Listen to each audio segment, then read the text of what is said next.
wabarakatuh. Waalaikumsalam warahmatullahi wabarakatuh. Alhamdulillahirabbil alamin. Segala puji dan syukur yang kami panjatkan kepada Allah Subhanahu wa taala, karena alhamdulillah di siang hari ini kita masih diberi umur panjang, sehat dan kenikmatan, sehingga alhamdulillah kita bisa kumpul dalam acara seminar desiminasi CGP dari salah satu rekan kita, guru TK Islam Fatimah Az-Zahra yang sedang menempuh pendidikan, yaitu Ibunda Fitriani SPD. Mudah-mudahan acara hari ini bisa berjalan lancar ya Ibu. Tak lupa pula kami sampaikan dan curahkan selawat dan salam kepada Nabi Muhammad SAW. Mudah-mudahan kita semua pengikutnya setia sampai akhir zaman. Amin.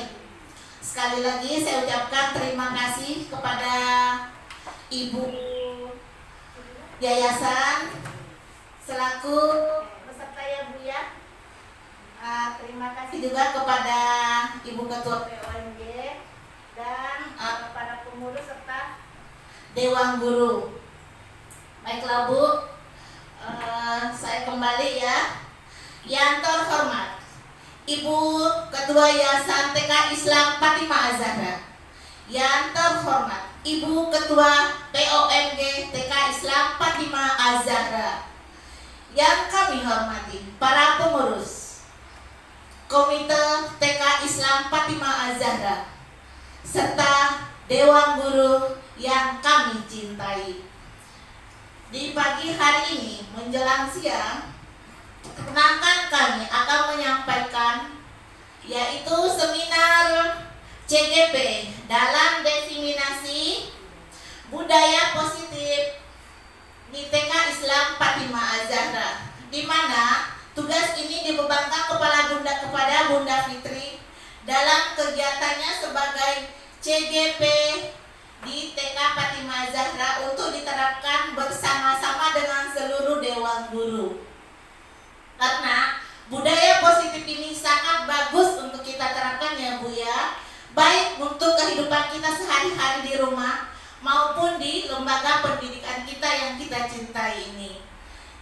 Dan sebelumnya juga ya, budaya ini sebelumnya kita sudah sering praktekkan Bu. Selama ini TK Fatimah Az-Zahra itu mungkin sebelum juga ada kurikulum 2013, hal-hal seperti ini kita sudah terapkan sebenarnya. Cuma sekarang ini yang kita seminarkan, mungkin sebelum juga ada kurikulum 2013, hal-hal seperti ini kita sudah terapkan sebenarnya. Cuma sekarang ini yang kita seminarkan itu lebih kepada ada data, ada bukti-bukti, ada gambar-gambar, dan kita bisa laksanakan setiap harinya secara terus-menerus. Karena apa? Ini sangat bagus, sangat positif untuk anak-anak kita ke depannya ya Bu ya. Dan di Fatimah Az-Zahra sendiri kita sudah melaksanakan, kemarin Bu Fitri sudah mencoba di kelas ya Bunda ya. Sangat-sangat bagus Bu. Anak-anak itu luar biasa, sangat antusias di saat diperagakan di kelas. Saya melihat sendiri, subhanallah, kalaupun seandainya tiap kelas bisa menerapkan hal seperti ini, insya Allah anak-anak kita tidak akan ada yang mengatakan malas sekolah, bosan sekolah, capek. Pasti anak-anak itu tidak akan ada hal-hal seperti itu yang keluar dari mulutnya. Pasti pengennya aja sekolah lah. Karena apa? Sangat-sangat bagus Bu. Yang saya lihat kemarin itu anak itu pada semangat. Yang kedua, kepercayaan diri anak itu langsung nampak Bu. Yang tadinya diam-diam, alhamdulillah ikut dengan kegiatan kemarin Bunda Fitri di kelas itu. Anak-anak yang tadinya diam langsung ikutan Bu. Yang biasanya diam, malah saja begitu dipanggil sama Bu Guru, Bunda Fitri, anak itu apa ya Bu ya, sangat-sangat antusias. Dan memang Bu, kalau seandainya saya berharap ke depannya semua kelas bisa menerapkan hal ini. Mungkin kita akan bekerja sama kembali karena alhamdulillah Bunda kita ada yang sekarang sementara menempuh pendidikan. Mohon doanya Bun, mudah-mudahan beliau selalu sehat, selalu semangat karena tugas-tugas beliau luar biasa berat kalau saya lihat. Tapi karena dia menjalaninya dengan enjoy, kadang sampai tidur pun larut malam beliau ini tidak pernah ngeluh. Walaupun dia tugasnya numpuk, tapi alhamdulillah dapat surat cinta lagi Bu, Boleh tetap semangat. Mudah-mudahan itu menjadi inspirasi, motivasi terutama kepada saya sendiri ya Bu ya. Saya di sini sebagai dipercayakan oleh yayasan untuk membantu mendampingi teman-teman. Mudah-mudahan kita semua bisa bekerja sama dalam memajukan atau dalam membudayakan, yaitu diseminasi budaya positif kepada anak-anak kita. Mulai anak datang sampai pulang, mudah-mudahan kita bisa terapkan. Karena saya rasa ini tidak tidak terlalu menyita waktu. Hanya saja kita mungkin butuh persiapan gambar-gambar. Ya Bu ya, Bu Guru, kira-kira bisa ya Bu ya? Alhamdulillah kelompok B2 sudah bisa. Saya mohon untuk aksi selanjutnya di B1 atau di kelompok A. Mungkin saya nggak panjang lebar Bu, cuma itu nanti untuk membahas materinya itu kami akan serahkan ke Bunda Fitri. Karena kami di sini Padang Bu dipikir masih di sana karena saya masih ada kerjaan. Di sana juga masih ada tugas tadi. Jadi mungkin untuk lebih dibahas sedetail mungkin, insya Allah akan disampaikan oleh Bunda Fitri.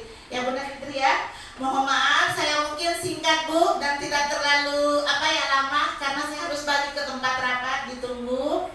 Saya silakan saja dilanjutkan. Mudah-mudahan ilmu yang kita dapatkan hari ini sama Bunda Fitri bisa menjadi bekal kita untuk meningkatkan kompetensi kita sebagai guru. Karena di luar sana banyak yang ingin menjadi guru. Ternyata jadi guru itu tidak semudah apa yang orang lihat. Tergantung kepada niat kita. Kalau kita niatnya memang saya mau terjun jadi guru, insya Allah jangan pernah lihat materi, tapi lihatlah pahala, ilmu. Insya Allah di mana-mana akan berguna dan materi akan menyusul. Mungkin cukup sekian ya Bu ya. Mohon maaf kalau banyak kesalahan, banyak kekurangan. Saya akhiri dengan ucapan wabillahi taufiq wal hidayah. Wassalamualaikum warahmatullahi wabarakatuh.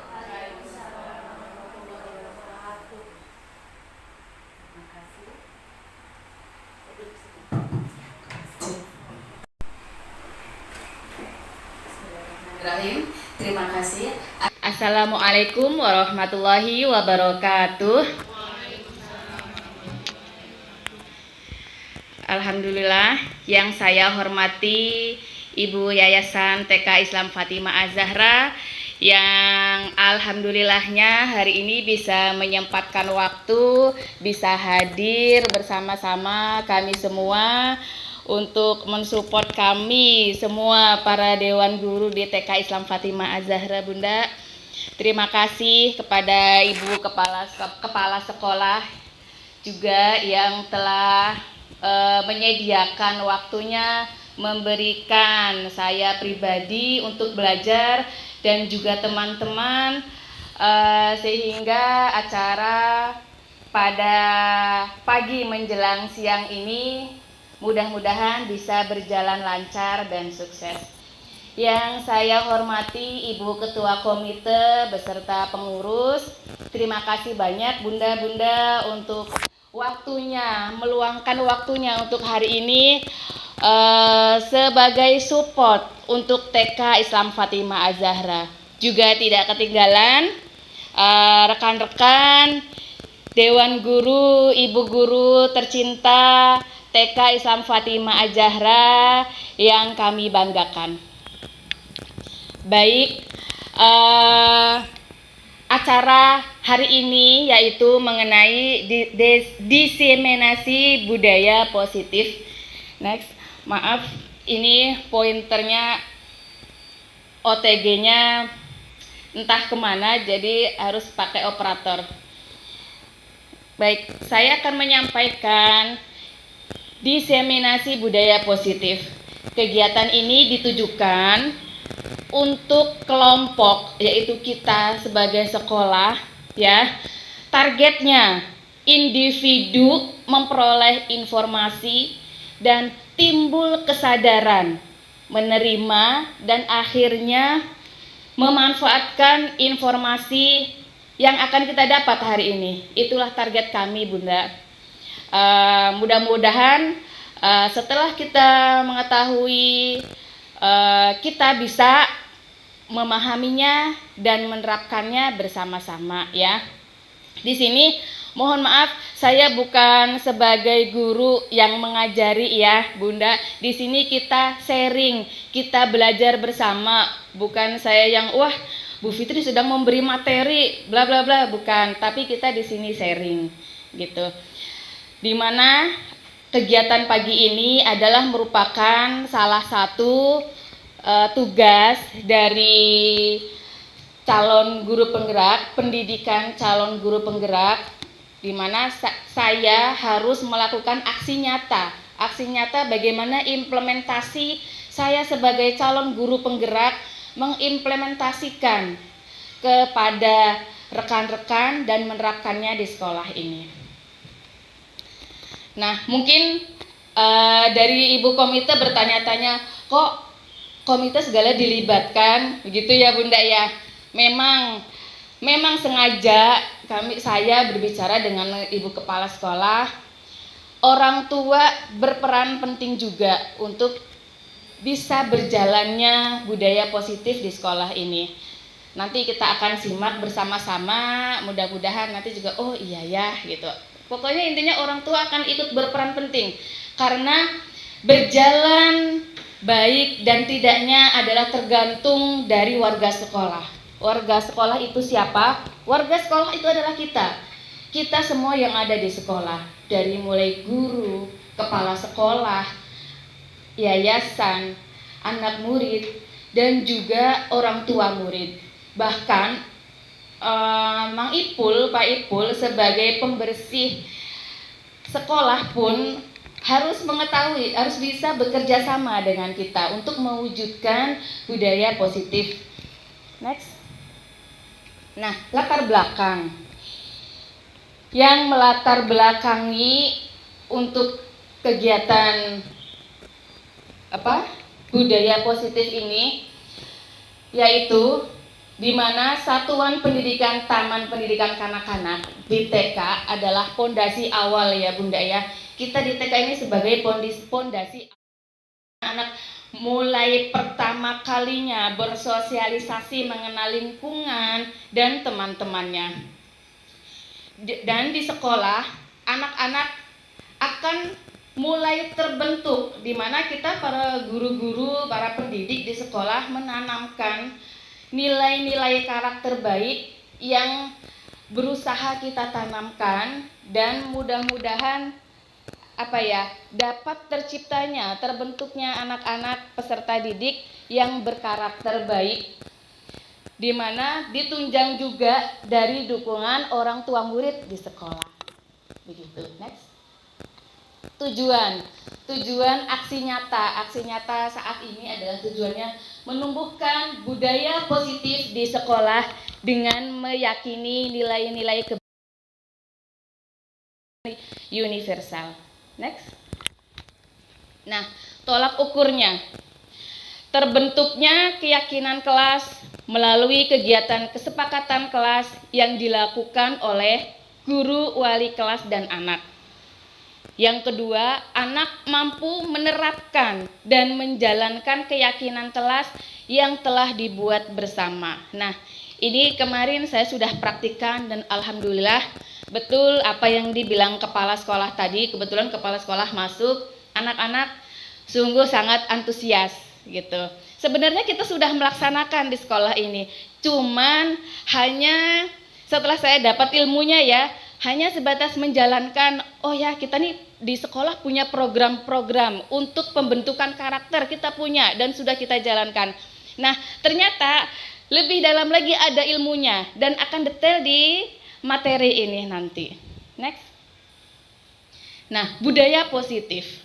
Apa sih budaya positif itu? Ya. Budaya positif adalah suatu pembiasaan yang bernilai positif. Di dalamnya mengandung sejumlah kegiatan yang mampu menumbuhkan karakter murid. Budaya positif di sekolah adalah salah satu bentuk untuk mewujudkan peserta didik berdasarkan nilai-nilai Pancasila yang harus diterapkan di lingkungan sekolah sebagai upaya mewujudkan profil pelajar Pancasila. Nah, sekarang mungkin kita di tahun-tahun ini akan lebih familiar dengan namanya pelajar Pancasila ya. Dengan bergantinya Pak Menteri dan dengan program-program barunya, dengan kurikulum merdekanya. Nah, inilah tujuannya, upayanya mewujudkan profil pelajar Pancasila.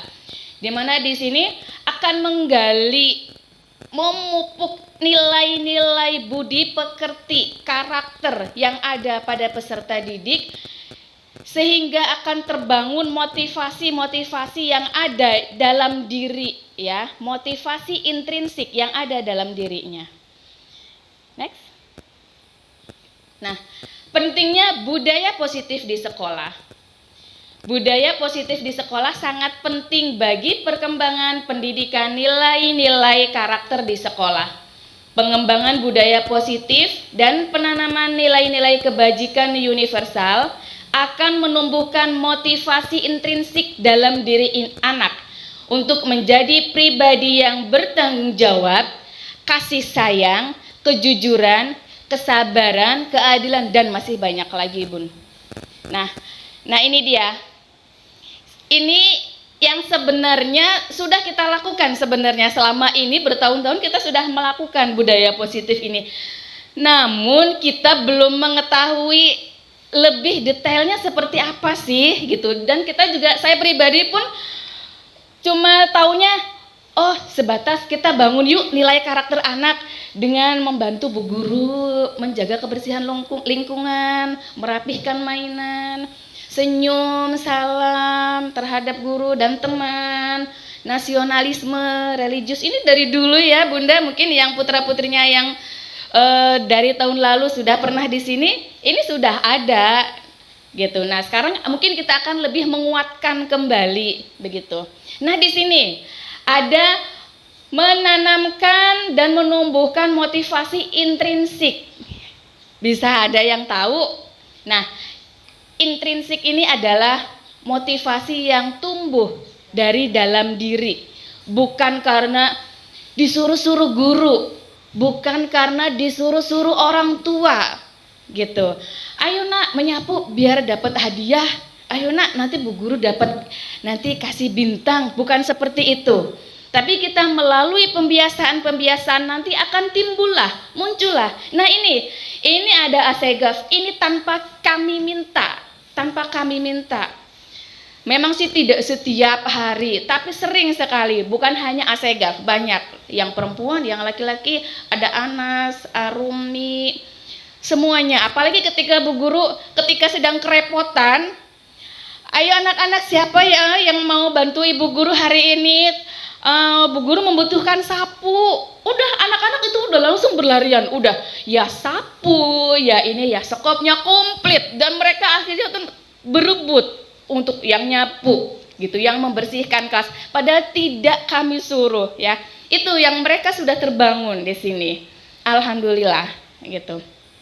Kemudian salam, senyum, sapa, sopan santun ini sudah diterapkan. Ini juga setiap hari Senin kita ada upacara, mungkin wah anak TK aja ke upacara. Nah, itu harus. Disinilah kita menanamkan rasa nasionalisme dalam menanamkan cinta kita pada tanah air. Oh iya ya, kan anak-anak belum tahu ya, kalau tidak sekolah anak-anak tidak tahu nih, maksudnya apa sih Indonesia. Kalau sudah sekolah, oh ya kita tuh berada di negara Indonesia loh nak, gitu kan, nanti kita jabarkan di situ.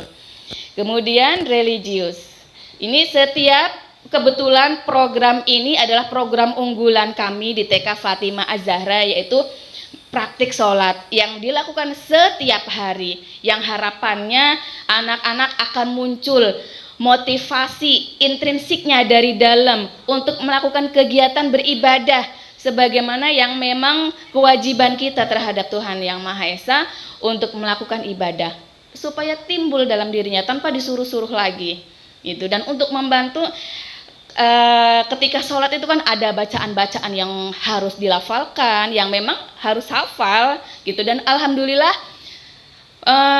satu semester ini alhamdulillah capaiannya sudah sungguh luar biasa gitu. Next. Kemudian sebelum melangkah ke berikutnya ada perubahan paradigma belajar. Bagaimana seorang bisa berubah dari paradigma stimulus respon kepada pendekatan teori kontrol. Ini menurut Stephen R. Covey.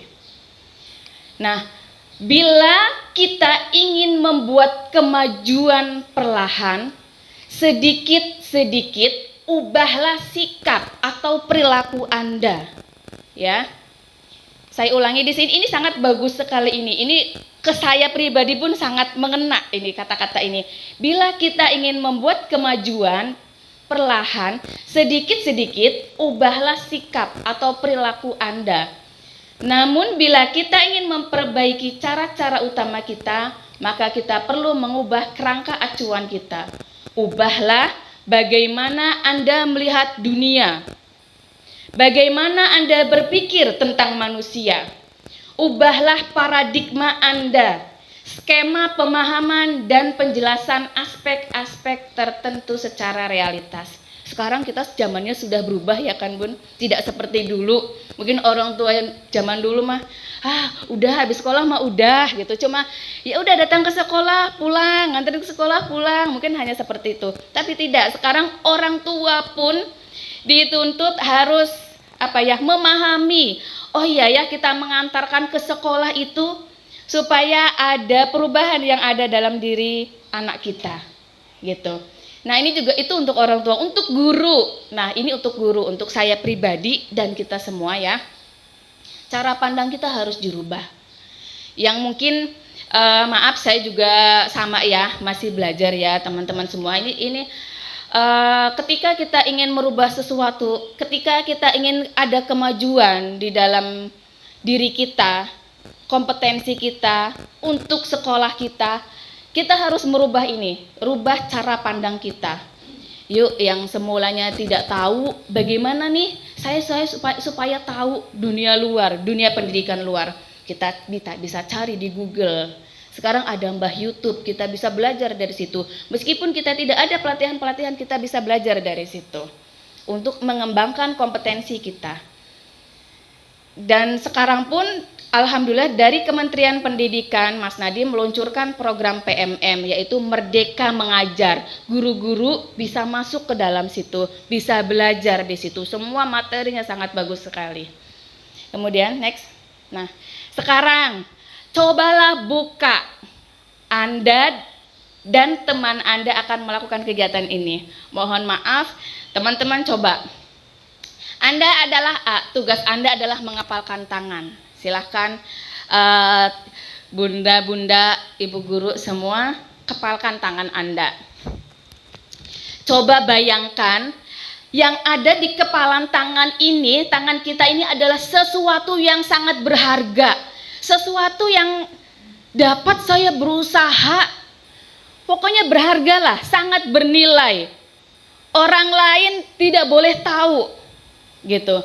Tapi ada teman kita B, coba dong saya ingin lihat apa yang ada di kepalan tanganmu, apa yang ada di genggaman tanganmu, gitu. Coba di sini kami ingin mengetahui bagaimana bila Anda, maaf bunda-bunda semua yang ada di sini, berada dan memiliki genggaman kepalan tersebut, apakah mau membuka atau tidak kepalan ini, kepalan yang sangat berharga ini, gitu. Coba, barangkali ada yang mau menjawab, silahkan. Jangan takut, ini tidak dinilai, semua akan berbeda. Saya beri penghormatan kepada Ibunda Yayasan. Monggo.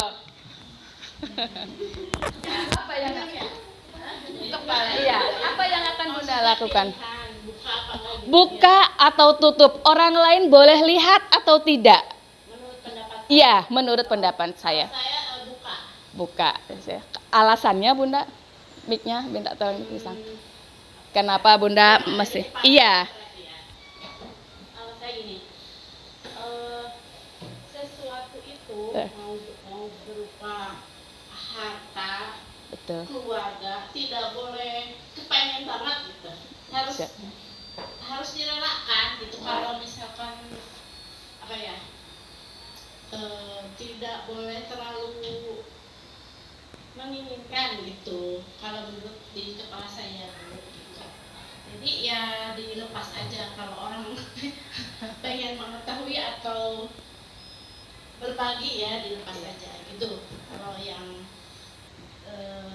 ada di kepala saya. Terima kasih, luar biasa. Beri tepuk tangan untuk Ibu Yayasan kita, hebat. Loyalitas sekali ya, dan alhamdulillah memang kami rasakan Bunda. Alhamdulillah yayasan kita saat ini luar biasa kepada guru-gurunya. Terbukti dengan jawabannya yang sekarang. Alhamdulillah. Silakan dari guru atau ibu komite dulu. Saya ingin tahu jawabannya. Silakan. Silakan Ibu. Kalau menurut saya pribadi, karena barang itu sangat berharga bagi saya tidak akan membukanya. Nah gitu, alasannya. Alasannya karena barang itu sangat berharga dan orang lain tidak boleh tahu. Gitu. Kalau menurut saya, Iya. Gitu. mungkin hanya itu. Iya, silakan Mama Arsen, Mama Gwin. Barangkali ada punya jawaban? Enggak apa-apa. Ayo. Ya, mungkin kalau saya sendiri, karena ini adalah konteksnya mengenai Yang sangat berharga, iya, gitu ya. yang benda yang sangat berharga. Teman B ini ingin berusaha membujuk, menghardik dan mengintimidasi. Menurut saya anggap bahwa ini sesuatu yang prinsipil. Jadi ketika ada yang mengintimidasi, menghardik, maka saya juga tidak akan membukanya ini. Gitu. Siap. Supaya dia tuh nggak bisa menembus benteng pertahanan. Luar biasa. Hebat. Mungkin jawabannya kan berbeda karena bergantung dari Iya, apa semua yang dipikirkan. iya betul. Memang jawabannya masing-masing berbeda. Kita semua juga berbeda-beda jawabannya. Dari guru, apa Mama Gwin mau menambahkan? Silakan. Kalau saya memang tidak akan membuka genggaman yang menurut saya ini berharga, karena saya nggak tahu yang si B ini akan memberitahu ke yang lain atau tidak. Rahasia ya, karena rahasia. Takut rahasianya bocor. Dari Ibu Guru, Ibu Kepala Sekolah, monggo. Oke, baik, terima kasih. Kalau saya pribadi ya Bu ya, dalam genggaman ini ada barang sangat berharga. Mungkin beda ya Bu jawaban saya ya. Selagi orang itu yang ingin mengetahui dalam genggaman saya ini, itu sangat positif dan sangat dia butuhkan, insya Allah saya akan buka. Karena apa? Mudah-mudahan dengan saya buka ini, Anda yang memang tadi ingin mengetahui apa di dalamnya itu bisa menjadi motivasi yang terbaik buat dia. Kalaupun memang tidak menjadi motivasi buat dia, nggak apa-apa. Itu mungkin segala sesuatu yang kita tuh dapat itu mungkin suatu titipan saja, dan saya akan berpikir bahwa apa yang kita dapat itu cuma titipan. Suatu saat itu akan kembali kepada tempatnya. Itu aja. Ya, terima kasih. Terima kasih Ibu. Kemudian dari Ibu Guru, cek. Ibu Guru, cek. Ayo Ibu Guru. Kalau saya sih ya, kalau memang ini genggamannya itu sangat berharga banget ya, saya tidak akan buka. Benar, saya memang prinsip banget kalau memang berharga banget saya nggak akan buka. Tapi ketika itu isinya ilmu, saya akan berbagi insya Allah. Kayak gitu. Udah gitu aja. Berarti masih bisa digoyang ya. Intinya begitu. Iya. Ya, betul. Ibu Guru yang baru, silakan. Dari kan kita kebetulan sekolah ada guru-guru baru, silakan berpendapat. Ini Ibu guru yang silakan. Bu Alfi, Bu Ana, terus siapa, silakan. Tidak perlu tegang, relax. Ya, nggak apa-apa. Terima kasih banyak. Karena ini sangat berharga, Saya dulu lagi ditunggu. jadi saya tidak akan membuka tangan ini Kenapa, Bu? karena privasi banget. Jawaban gadis itu. jawaban berarti gadis pasti simple. Privasi aja. Gitu. Baik, terima kasih atas jawabannya. Memang pasti akan beraneka ragam. Itu kan bagaimana kita ya. Next, Mbak. Nah, sebelum kita mengulas ke yang tadi, kita lanjut dulu. Bila kita ingin membuat kemajuan perlahan, sedikit-sedikit ubahlah sikap atau perilaku Anda. Namun bila kita ingin memperbaiki cara-cara utama kita, maka kita perlu mengubah kerangka acuan kita. Ubahlah bagaimana Anda melihat dunia, bagaimana Anda berpikir tentang manusia. Ubahlah paradigma Anda, skema pemahaman dan penjelasan aspek-aspek tertentu tentang realitas. Nah itu, bila kita ingin maju ke depan, ubah paradigma pemikiran kita. Kita harus mengubahnya. Apalagi kita dengan kemajuan zaman yang sangat luar biasa ya saat ini. Ditambah lagi kemarin kita kena COVID, banyak hal-hal yang baru lagi yang harus dirubah. Bukan hanya dunia luar saja, pendidikan pun akhirnya berimbas ke pendidikan. Memang harus kita rubah. Kita harus menyesuaikan. Next. Nah, ini tadi stimulus respon dan teori kontrol. Stimulus respon, realitas atau kebutuhan kita sama. Teori kontrolnya, realitas kebutuhan kita berbeda. Ya. Kemudian semua orang melihat hal yang sama. Teori kontrolnya, setiap orang memiliki gambaran berbeda. Kita mencoba mengubah orang agar berpandangan sama dengan kita. Kemudian kita berusaha memahami pandangan orang lain tentang dunia. Perilaku buruk dilihat sebagai suatu kesalahan. Semua perilaku memiliki tujuan. Stimulus respon, orang lain bisa mengontrol saya. Teori kontrol, hanya Anda yang bisa mengontrol diri Anda. Saya bisa mengontrol orang lain. Anda tidak bisa mengontrol orang lain. Pemaksaan ada pada saat bujukan gagal. Kolaborasi dan konsensus menciptakan pilihan-pilihan baru. Model berpikir menang atau kalah, model berpikir menang dan menang. Nah, ini tadi berkaitannya dengan tadi ya. Kita pahami di sini. Jadi, siapa yang bisa mengontrol kita? Diri kita sendiri.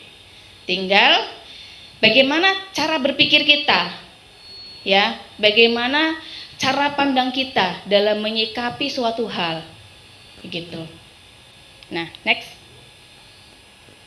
Lanjut ke tujuan utama, yaitu mengenai disiplin positif.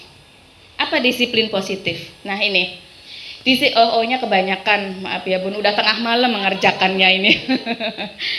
Disiplin positif adalah disiplin tanpa ancaman atau hukuman. Menerapkan disiplin positif dapat meningkatkan kesadaran siswa dalam membentuk karakter positif. Nah ini dia pentingnya, bagusnya di sini. Disiplin positif yang contoh seperti tadi, kita diterapkan tidak pakai ancaman, tapi kita membangun kesadaran yang ada pada diri anak yang supaya belum sadar memiliki motivasi tersebut supaya terbangun, membangun, menanamkan pada diri anak. Tanpa kita takut-takuti, nanti kalau nggak bisa upacara, nanti nggak bisa masuk SD loh, bukan seperti itu. Tapi kita memang membangun jiwa nasionalisme anak kita untuk saya cinta Indonesia, saya akan ikhlas melakukan upacara contohnya ya. Tapi kita konteksnya TK ya, bukan seperti anak-anak SD. Kalau SD mungkin sudah bisa tertib. Kalau anak-anak TK, anak-anak kita kan paling, oh ya upacara, oh ya hormat bendera, baru pengenalan-pengenalan. Tapi dari pengenalan-pengenalan tersebut jangan salah, itu akan mulai terbangun. Memang secara nalar mereka belum bisa mencerna. Tapi di sini akan mulai terbangun. Oh ya, ketika nanti beranjak ke SD nanti mulai. Oh ya dulu saya upacara. Akhirnya timbul lah. Tidak terlalu susah untuk menanamkan, meneruskannya kembali itu karena sudah ada dasar di pondasi awal tadi ketika TK. Next. Tujuan disiplin positif yaitu untuk menjadi orang yang mereka inginkan dan menghargai diri sendiri dengan nilai-nilai karakter yang mereka percaya. Ketika murid memiliki motivasi ini, mereka telah memiliki motivasi intrinsik, motivasi yang tumbuh dari dalam ya, yang berjangka panjang dan tidak akan berpengaruh akan adanya hukuman dan hadiah. Jadi kalau motivasi budaya positif tersebut, karakter-karakter baik tersebut sudah tertanam, itu akan berkelanjutan. Dia akan terus berjangka panjang, tidak setelah lulus TK sudah aja gitu. Tidak. Kalau memang sudah terbangun dari dalam dirinya, itu tidak akan hilang. Pastinya di pendidikan SD pun akan ada lagi kan. Nah, itu dia akan lebih menguatkan kembali. Nah, ini bukan karena hukuman dan hadiah. Selama ini kita salah ya, saya pribadi juga mengakui salah. Ke anak juga ya. Ini lebih sering condong ke hukuman dan hadiah. Ya, ngaku nggak Bun? Ya, ngaku kan? Ibu guru gimana di kelas? Ya, betul. Sama. Nah, sekarang kita sudah dapat ilmunya. Next. Kiai Haji Dewantara menyatakan, guru ibaratkan petani. Seorang petani hanya dapat menuntun tumbuhnya padi. Kita ambil contoh perbandingannya dengan hidup tumbuh-tumbuhan seorang petani. Dalam hakikatnya sama kewajibannya dengan seorang pendidik yang menanam padi misalnya. Hanya dapat menuntun tumbuhnya padi. Ia dapat memperbaiki kondisi tanah, memelihara tanaman padi, memberi pupuk dan air, membasmi ulat-ulat atau jamur-jamur yang mengganggu hidup tanaman padi dan sebagainya. Nah, di sini guru itu Bunda di sekolah hanya tugasnya menuntun, ya. Tetap peran utamanya juga adalah orang tua di rumah. Kami di guru hanya menuntun, mengarahkan. Ini hanya menghilangkan hanya memberi pupuk, tadi menanamkan budaya-budaya baik, karakter baik, gitu. Membasmi ulat-ulat, ya. Sebelum anak-anak masuk ke sekolah, luar biasa. Mungkin Bunda sudah merasakan perbedaannya ya, dari sebelum masuk dan sebelum masuk. Pengalaman kemarin di ajaran baru, dua bulan saya menerapkan menanamkan motivasi tersebut pada diri anak sampai 2 bulan itu. Pertama hari masuk pertama sampai 2 bulan itu anak-anak masih senang yang namanya lari-lari di atas meja, duduk di atas meja, kakinya nangkring di atas meja. Wah, luar biasa. Belum bicaranya, belum sikapnya terhadap teman-teman, itu luar biasa. Tapi alhamdulillah tahun ini memang yang luar biasa, beda dengan tahun-tahun berikutnya itu sampai 2 bulan saya. Tapi alhamdulillah ketika sampai orang tua ada yang begini, Bu, kok nggak belajar ya Bu? Anak saya sampai, mah di rumahnya nggak belajar.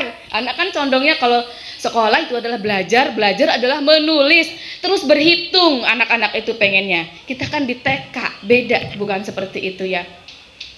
Nah itu tadi, alhamdulillah kesininya, alhamdulillah di kelas itu luar biasa. Next. Nah ini motivasi perilaku manusia. Menurut Diane Gosen dalam bukunya Restructuring School Discipline menyatakan 3 motivasi perilaku manusia. 1. Untuk menghindari ketidaknyamanan atau hukuman. Motivasi ini bersifat eksternal. Motivasi ini bersifat dari luar ya. Kalau eksternal itu dari luar. Kemudian untuk mendapatkan imbalan atau penghargaan dari orang lain. Motivasi ini juga bersifat eksternal dari luar. Yang ketiga, untuk menjadi orang yang mereka inginkan dan menghargai diri sendiri dengan nilai-nilai yang mereka percaya. Nah, ini motivasi ini yang bersifat internal, bukan eksternal. Motivasi yang ketiga ini adalah motivasi yang tumbuh dari dalam diri anak tersebut. Ini yang sangat kita harapkan ya. Bukan motivasi anak-anak ketika berubah itu bukan karena ini, bukan karena ingin dapat hadiah, bukan karena ingin dapat penghargaan dari guru atau orang tua di rumah. Nah, nanti kalau di sekolahnya hebat, nanti bu guru nanti mama beliin es krim. Bukan seperti itu. Tapi hebatnya adalah ya benar-benar dari dalam diri mereka yang sudah berubah, yang sudah tertanam. Begitu. Next.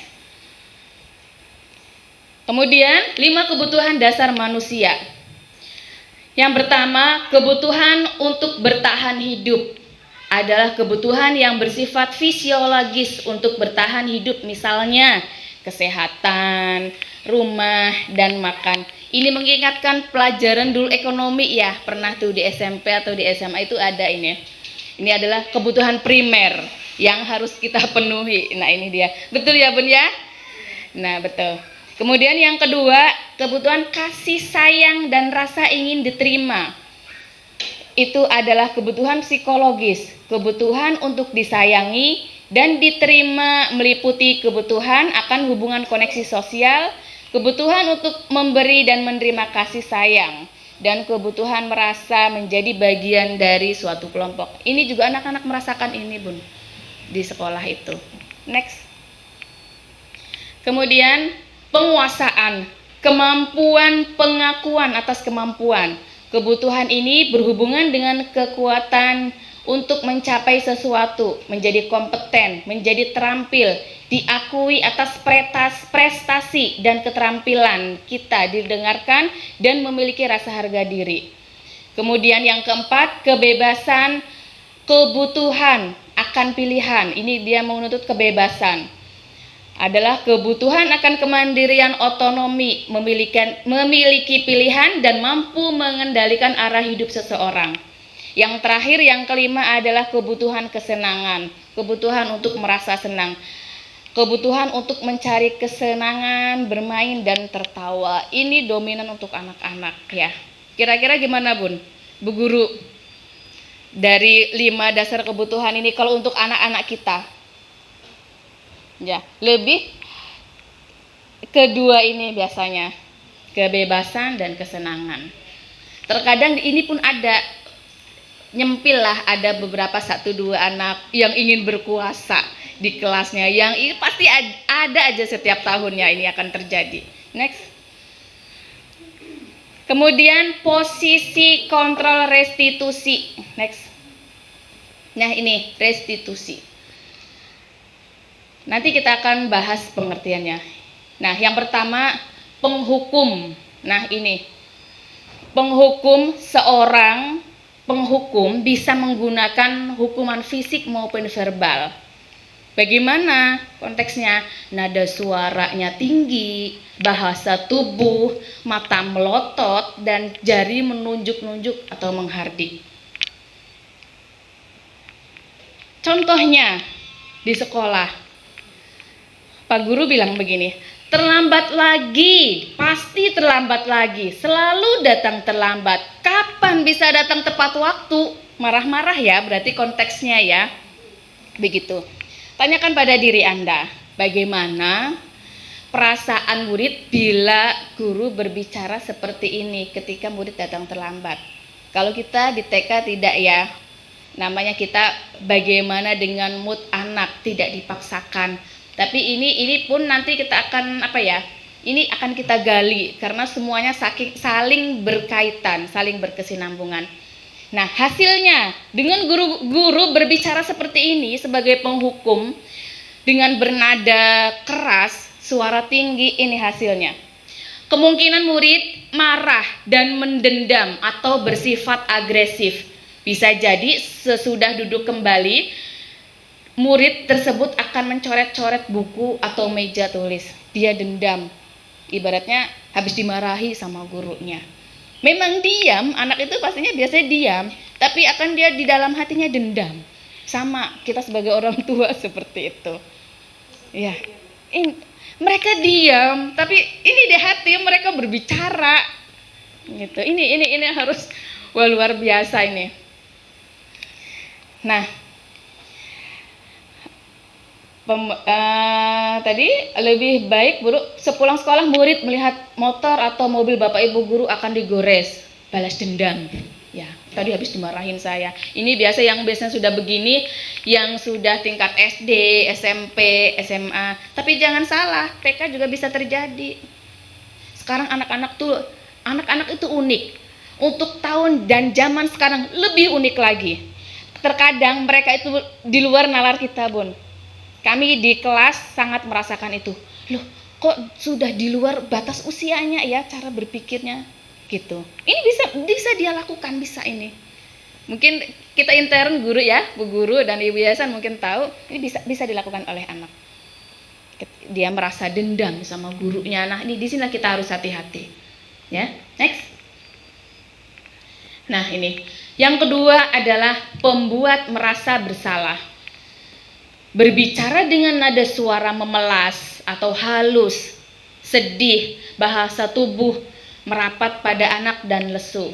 Contohnya, ayo, tuh saya tuh katanya tuh Bu Guru tuh. Contohnya, Adi, kamu ini bagaimana ya? Kamu sudah berjanji sama ibu tidak akan terlambat lagi.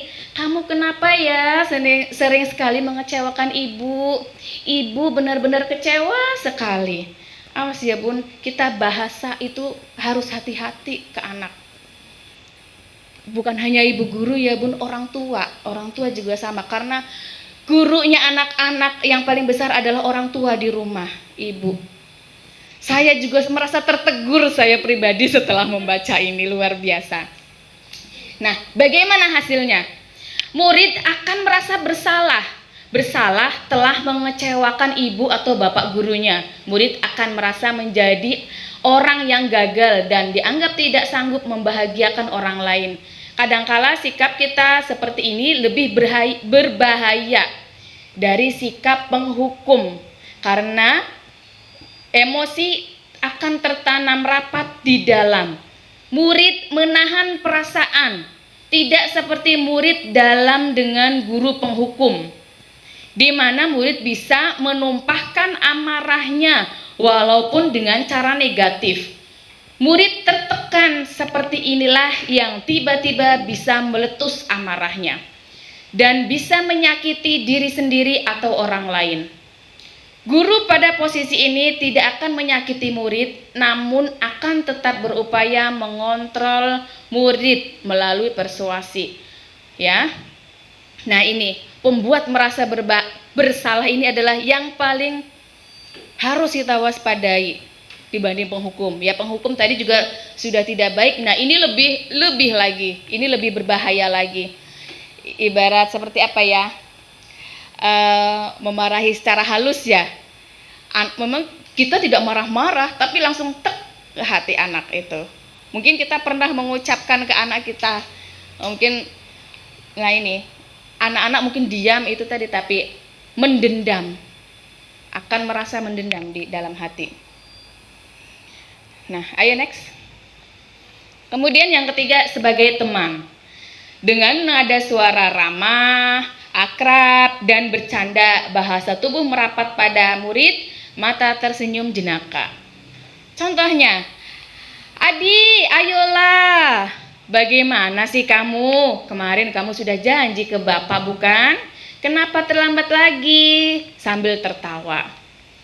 Ya sudah, tidak apa-apa, duduk dulu sana, nanti Pak Guru bantu, kata Pak Guru.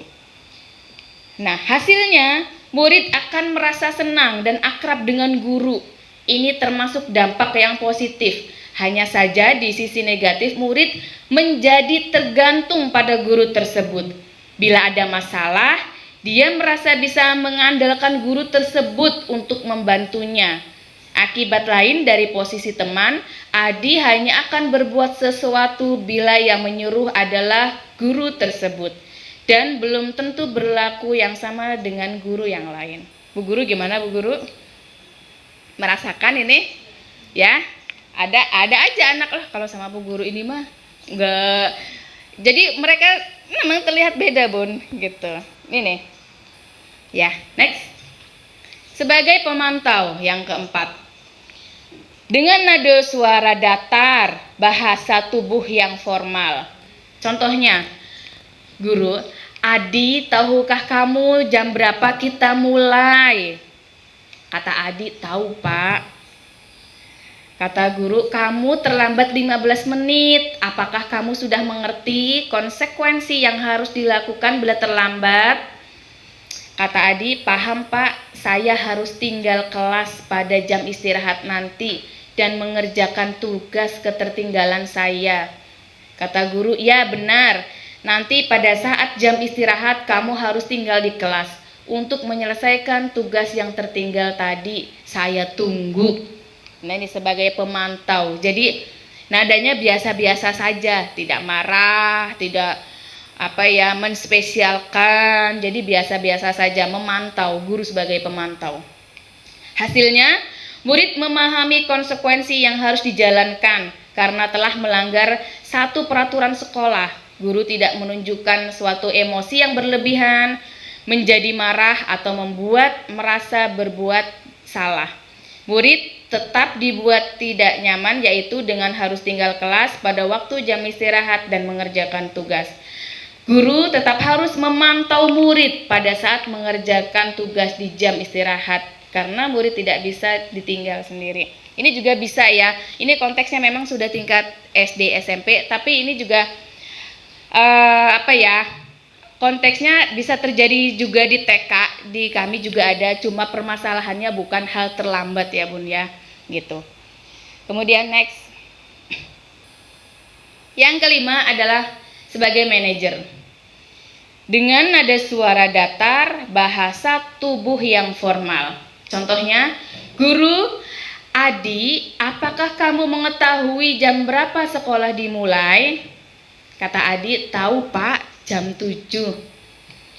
Guru, ya, jadi kamu terlambat. Kira-kira bagaimana kamu akan memperbaiki masalah ini? Adi, saya bisa menanyakan teman saya Pak untuk mengejar tugas yang tertinggal. Kata guru, baik, itu bisa dilakukan. Apakah besok akan ada masalah untuk kamu agar bisa hadir tepat waktu di sekolah? Adi, tidak Pak, saya bisa hadir tepat waktu. Kata guru, baik, saya hargai usahamu untuk memperbaiki diri. Bagaimana hasilnya ini? Pada posisi manajer, maka suara guru sebaiknya tulus, tidak perlu marah, tidak perlu meninggikan suara, apalagi menunjuk-nunjuk jari ke murid, berkacak pinggang atau bersikap seolah-olah menyesal, tampak sedih sekali akan perbuatan murid ataupun bersenda gurau menempatkan diri sebagai teman atau murid. Nah, ini jelas kalau di kita mah tidak terjadi ya Bun. Kalau ini sampai terjadi di kita ya Bu Guru, wah udah deh gak mau sekolah anaknya. Alhamdulillah. Bu Guru TK harus sabar, itulah. Ya Bu ya. Bu Alfi, Bu Alfa, Bu Ana, Bu Sera yang masih baru itu diuji kesabarannya yang gadis-gadis ini. Lanjut next. Nah ini motivasi eksternal, motivasi intrinsik, identitas gagal, identitas berhasil atau sukses, perilaku kontrol negatif, perilaku kontrol positif, dan kontrol diri. Nah ini tadi ada penghukum, ada pembuat orang merasa bersalah, teman, pemantau, dan manajer. Ya, bisa sambil dipahami di sini. Sebagai penghukum, guru berbuat nih sebagai penghukum, menghardik, menunjuk-nunjuk, menyakiti, menyindir. Guru berkata, kalau kamu tidak melakukannya saya akan. Wah, alhamdulillah di kita tidak ada Bu. Hasilnya, anak akan memberontak, memendam, menyalahkan orang lain. Nah, ini. Kemudian ada pembuat orang merasa bersalah. Guru berbuat, berceramah, menunjukkan kekecewaan mendalam. Seperti tadi ya, secara halus tapi ke murid, aduh, tek aja langsung. Itu luar biasa, hati-hati. Guru berkata, kamu sudah mengecewakan ibu atau bapak. Hasilnya, menyembunyikan, menyangkal, dan berbohong. Ini akan membangkitkan anak menjadi pembohong. Di sini. Ini identitas gagal. Guru, bisa juga orang tua di rumah ya. Mohon maaf, saya juga sebagai orang tua ya Bu. Di sini ini luar biasa. Ini pelajaran yang sangat luar biasa buat kita. Jangan sampai kita menjadi penghukum dan pembuat orang merasa bersalah. Ini udah identitas gagal ini. Kemudian identitas berhasil atau sukses. Perilaku kontrol positif sebagai teman. Membuat alasan untuk murid-muridnya. Guru berkata, lakukan untuk bapak atau ibu. Ya sudah, nanti ibu bantu bereskan. Itu nanti akan menjadi ketergantungan.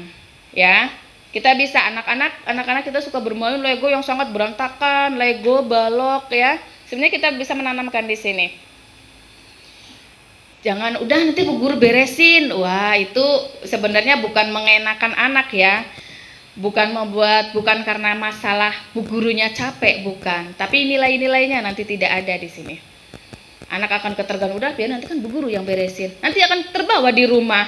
Berantakan enggak? Kan ada mama yang beresin gitu. Wah. Ya. Kemudian ada pemantau, menghitung dan mengukur. Apa peraturannya? Apa konsekuensi atau sanksinya? Apa yang telah kamu lakukan, apa yang sekarang terjadi, hasilnya menyesuaikan bila diawasi. Jadi bila diawasi saja ini hasilnya. Kontrol diri sebagai manajer. Mengajukan pertanyaan-pertanyaan, apa yang kita yakini,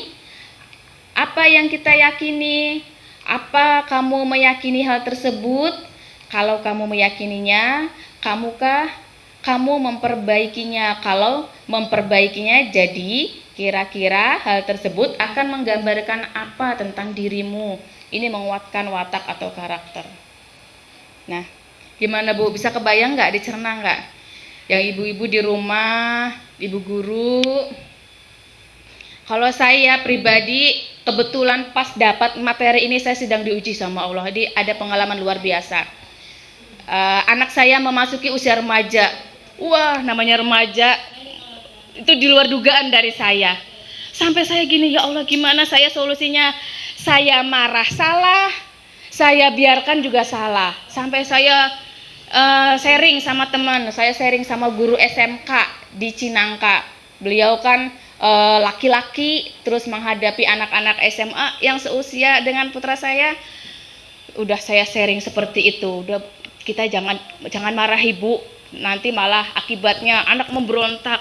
Wah, iya ini gimana ini, saya sampai boleh dikatakan stres Bu. Saya sampai mau, aduh ini apa, saya mau psikolog ya, saya mau konsultasi, saya harus gimana nih gitu. Yaitu menyesuaikan anak sekarang beda dengan anak yang dulu gitu. Ketika saya mendapat ini, alhamdulillah, itu saat itu juga siangnya dilalah ini kita membahas ini. Posisi kontrol dari tadi, penghukum, pembuat merasa bersalah, sebagai teman, sebagai pemantau, sebagai manajer. Saya menemukan jawabannya di sini semua. Akhirnya saya tidak jadi ke psikolog, saya tidak jadi ke psikiater, karena saya takut salah ya, takut saya salah. Anak saya begini, saya tahu itu pribadi saya cerita pengalaman pribadi. Ini luar biasa materinya. Mungkin bisa kita raba sendiri. Oh iya, anak saya begini. Oh iya, murid saya begini. Ini kita dapat dari sini semua. Gimana Bu? Kalau kira-kira ibu guru, teman-teman, kita ada posisi di mana? Teman, pemantau atau manajer? Bu Yuli jawab manajer. Bu Alfa ada di mana? Harus punya jawaban sendiri ya. Kalau memang sama tapi dengan keyakinan. Ada di mana? Manajer. Bu Ana, Bu Sera, Bu Wawaf ada di mana? Manajer. Bu Sera ada di mana? Bu Wawaf? Oh, oke. Dari Mama? Dari Mama? Bunda, kira-kira? Oh iya. Kita masing-masing ya, tinggal kita sesuaikan sendiri nanti dengan kita gitu. Iya. Kalau saya pribadi yang selama ini ya, pengalaman yang kemarin ini mah, saya jadi teman, jadi pemantau, jadi manajer. Karena yang saya hadapi adalah usia TK gitu. Kalau saya dengan uniknya anak yang beraneka ragam di kelas gitu. Bukan hanya saya, kalau manajer saja, anak-anak itu gini soalnya di dalam kelas itu. Mereka akhirnya bisa ceria, bisa bahagia ketika sayanya pun ikut bergabung dengan mereka, ikut menjadi teman mereka gitu. Baru dia juga lebih antusias lagi. Pemantau iya, manajer iya. Memang yang lebih ini adalah manajer gitu. Next. Gimana? Ya, silakan. Karena mungkin usianya juga Gak apa-apa. ya kalau saya anak sendiri, anak pribadi Oleh muridnya ya. yang usianya memang sudah mau menginjak remaja, memang saya perlakukan di manajer ya. Iya. Tapi ketika di kelas ya sama seperti jadi teman ya, apa ya tadi lupa sayanya, Ini. memantau juga gitu. Cuma memang sih kadang-kadang apa namanya tuh, aduh gimana ya, memang ada kayak kitanya sedih gitu ya ketika anak berbuat salah tuh, aduh gimana ini, aduh terus gurunya harus bagaimana. Memang ada ya, punten ya Mang, saya jujur Ya, ada mamanya. ya gitu. Biar tahu perasaan ibu guru. Jadi tapi anak-anak tuh kadang-kadang berpikir, oh iya gurunya sedih, ya udah saya diem gitu, jadinya seperti itu tuh. Tapi ketika kitanya ya gitu gimana ya, ada emosi gitu kadang-kadang, tapi anak tuh malah jadi cemberut, jadi gini. Tapi ketika kitanya berbicara melas ya, maksudnya melas tuh, sayang bu gurunya ya Allah harus gimana ini, bu gurunya udah ini loh, aduh bu gurunya gimana. Tapi anak tuh merangkul, datang sendiri peluk, apalagi Ada apa? Ada tuh sering banget kayak gitu. Jadi kalau udah begitu tuh langsung, iya bu, aku ya minta maaf ya bu, gitu malah nyamperin gitu. Ya mungkin gitu. Iya. Silakan. Beda istilah sehingga materi yang disampaikan Bu Fitri menjadi penguatan untuk saya sendiri, terutama menguatkan lagi teori atau materi yang sudah pernah dibaca sebelumnya, cuma jadi muncul PR lagi untuk diri saya sendiri, terutama yaitu ketika ini keluar lagi, iya ya sebenarnya ini sudah pernah saya lihat, pernah saya baca, pernah mencoba menerapkan, namun ketika diri ini di luar kontrol, anak yang harusnya kita ini tiba-tiba jangan gitu dong. Jadi akan menurun aja nih Bu Fitri, bagaimana ya supaya ini konsisten gitu. Begitu aja Bu, terima kasih banyak sudah mengingatkan, sudah memberikan wawasan kepada kami semua. Terima kasih. Ya. Sedikit cuplikan ya Ma dari ibu guru kelompok A. Jadi tahu juga perasaan ibu guru ya Ma. Nah mungkin nanti dari orang tua dan ibu guru kelompok A dan semuanya Bu Yuli, mungkin ketika tadi sudah mempelajari tadi, memang betul yang memang untuk kelompok A. Mudah-mudahan nanti setelah mempelajari ini kita terbuka lagi, punya trik lagi yang akan tumbuh ya. Oh, ketika saya bilang seperti ini, khawatir anak begini. Kalau saya tidak bicaranya seperti ini, nanti hasilnya seperti ini. Mudah-mudahan nanti, nah itu tadi, menghadapi anak adalah letaknya dari titik bahasa kita menyampaikan, ya, gitu. Mungkin nanti akan lebih digali lagi supaya anak-anak kita gitu bukan hanya di kelompok A saja, sama di kelompok saya dan di kelompok saya B2 dan di B1 juga begitu. Ini nanti kita akan berpedoman pada itu tadi ya, cara menyikapinya gitu. Next, keyakinan kelas. Nah, apa itu keyakinan kelas? Ini yang kemarin dibuat di kelompok B2. Keyakinan kelas adalah sesuatu yang diyakini bersama yang berasal dari penyatuan pikiran untuk menjadi nilai-nilai kebaikan untuk diturunkan di kelas-kelas. Nah, ini sebenarnya sama dengan keyakinan itu apa ya? Kemarin tuh kita aturan, kita tuh sudah ada. Cuma namanya bukan keyakinan kelas, tapi aturan, tata tertib. Ya, next. Nah ini, pembentukan keyakinan di sekolah. Keyakinan kelas bersifat lebih abstrak daripada peraturan yang lebih rinci dan konkret. Dan ini bisa dibaca begini. Kita sudah menerapkan kemarin. Sebelum kita tahu, sebelum saya pribadi juga tahu adanya keyakinan kelas. Sering dengar keyakinan kelas, cuma belum tahu bagaimana cara menerapkannya. Di sekolah kita alhamdulillah sudah menerapkan, tapi namanya bukan keyakinan kelas, tapi cuma sebatas aturan dan tata tertib. Berarti ketika sekarang kita sudah mempelajari budaya positif, nah itu tadi beralih bahasanya menjadi keyakinan kelas. Jadi bahasanya yang lebih dipositifkan lagi. Ini mungkin tidak, keyakinan kelas itu adalah yang dibuat antara guru dan anak dan siswa, guru dan siswa. Kira-kira menurut Ibu guru gimana? Memungkinkan kalau untuk SD, SMP, SMA sudah pasti lah ya. Ayo kita buat keyakinan kelas. Wah, itu anak-anak itu pasti murid-murid menyayangi. Pasti mereka sendiri yang sudah berargumen, sudah mengusulkan ide-ide mereka, keyakinan kelasnya apa. Tapi kalau di TK bagaimana coba? Kira-kira ada yang mau kasih jawaban? Kalau di TK kira-kira mampu tidak Bu Guru? Baik, kita lihat. Next. Nah, pembentukan keyakinan kelas di kelompok B2 harusnya memang nanti setelah ini diharapkan di kelas-kelas lain juga menerapkan ini. Kita akan membentuk keyakinan kelas di setiap kelas dan berlaku bukan di kelas aja tapi di sekolah. Bukan hanya di dalam tapi di luar.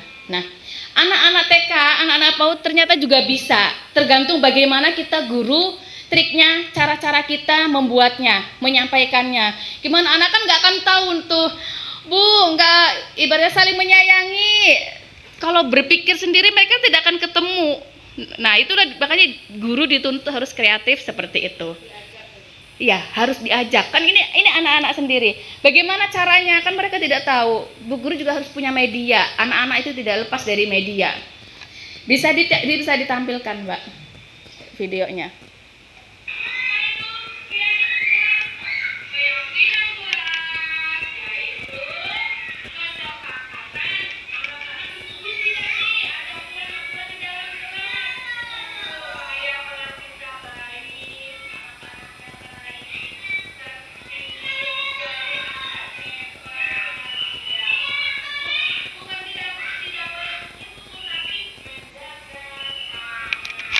Kata tidak boleh dirubah menjadi menjaga tangan. Jadi kita itu hindari kata-kata tidak boleh, Nak. Tidak boleh pukul-pukul. Jangan lari-lari. Bukan begitu. Jadi hindari kata tidak boleh dan jangan. Kita harus punya bahasa lain sendiri ya. Kita ganti dengan bahasa positif. Tidak pukul-pukul, Nak. Tidak boleh pukul-pukul ya. Nah, menjaga tangan. Atau kita kita ada hadis-hadis di sekolah, ifad yadaka, karena mereka sudah hafal ifad yadaka, udah. Tidak perlu saya kadang tidak boleh pukul-pukul, tidak perlu saya gitu. Ifad yadaka, mereka sudah langsung sadar. Paling diingatkan, ayo menjaga tangannya, seperti itu. Jadi memang kita letak bahasa itu, kita di TK harus hati-hati. Itu tadi akan membentuk menjadikan budaya positif. Agak dipercepat, yang ada anak maju.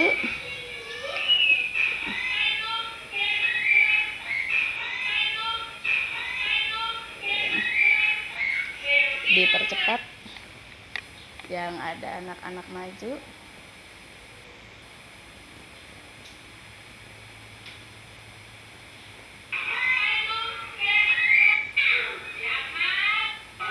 Terus ya ini bagian ini.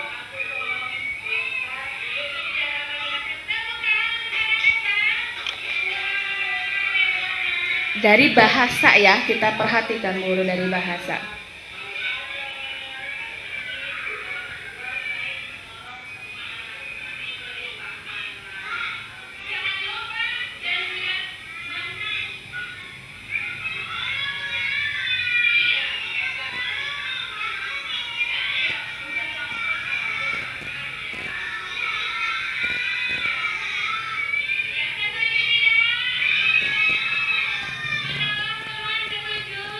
Nah, kesepakatannya kita tanya, setuju tidak?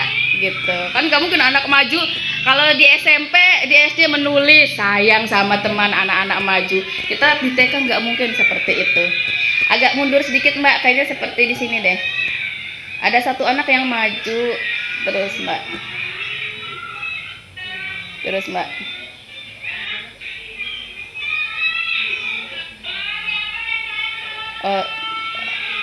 Terus dia menolong. Terus ya, coba kita tunggu.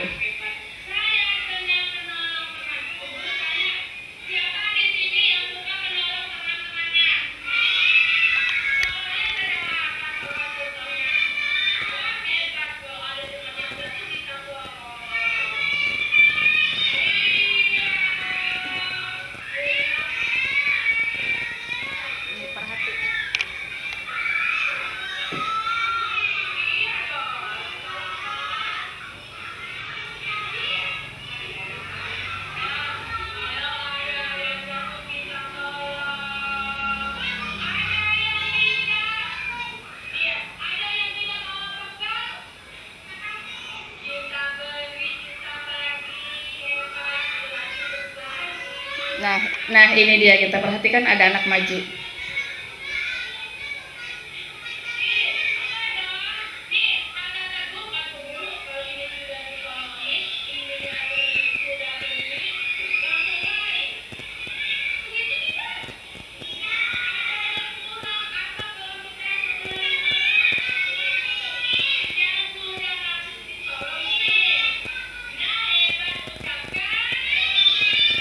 Nah, ini akhirnya memunculkan pertanyaan anak menjadi kritis, Bu. Ini anak akan muncul sendiri nanti. Gitu, kita pancing. Ya, ini tadi. Anak sendiri akan bertanya, "Bu, ini nanti kalau sudah ditolong langsung tinggal pergi," katanya. Anak-anak kan gitu pikirannya. Udah ditolongin, udah pergi. Ya. Harus apa? Guru harus ketika menerapkan keyakinan kelas ini kita harus menjelaskan. Ya, menjelaskan bagaimana caranya, seperti apa. Masa iya habis ditolong langsung ditinggal pergi gitu, kasihan amat yang ditolonginnya gitu ya. Jadi tapi tadi ada yang langsung menjawab, ucapkan terima kasih. Nah itu dia, itu mengapa anak tadi mengucapkan sampai menjawab ucapkan terima kasih. Itu adalah penanaman budaya-budaya yang kemarin-kemarin sudah kami terapkan pada anak. Jadi anak akan mengerti sendiri, tumbuh sendiri. Begitu. Next, yang bagian dipercepat 29. Nah. Ini agak dipercepat, Mbak. Nah, ini keadaan kami di kelas, Bun. Kalau TK begini. Ya, lihat tuh. Luar biasa. Apalagi di kelompok A. Ini TKB. Biar tahu sengaja makanya saya tampilin ini. Ini luar biasa. Bu Ana yang dokumentasi sampai ikut pusing, Bu Ana baru sampai ikut pusing lihat begini. Coba mundur lagi, Mbak. Ya. Ini nanti udah ada yang ribut ini itu bagaimana Bu Guru? Nah, ini ada memberi cap stempel jari tangan mereka, telapak tangan mereka. Ini adalah di pause yang pas jari tangan, Mbak, yang pas ada nah yang begini, oke, di pause.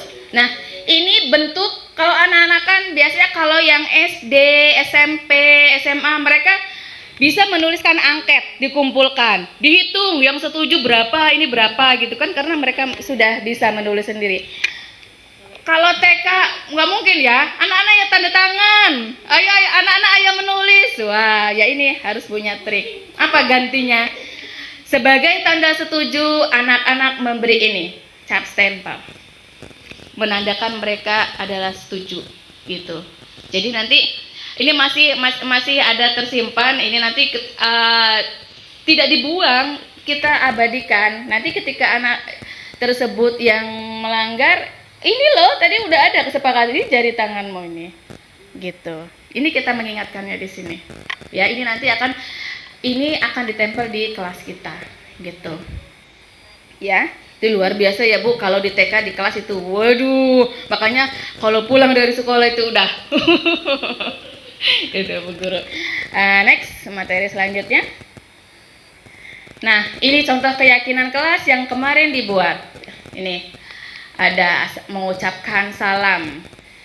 Oh, ini maaf ya, ini nanti di delete Mbak, ini nanti.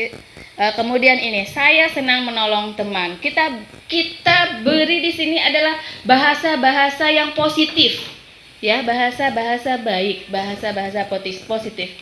Saya senang membuang sampah pada tempatnya. Biasanya di slogan-slogan itu kan dilarang membuang sampah pada tempatnya. Anak-anak kalau sudah bisa baca pun dilarang membuang sampah pada tempatnya. Nah, kita budayakan seperti ini di sekolah.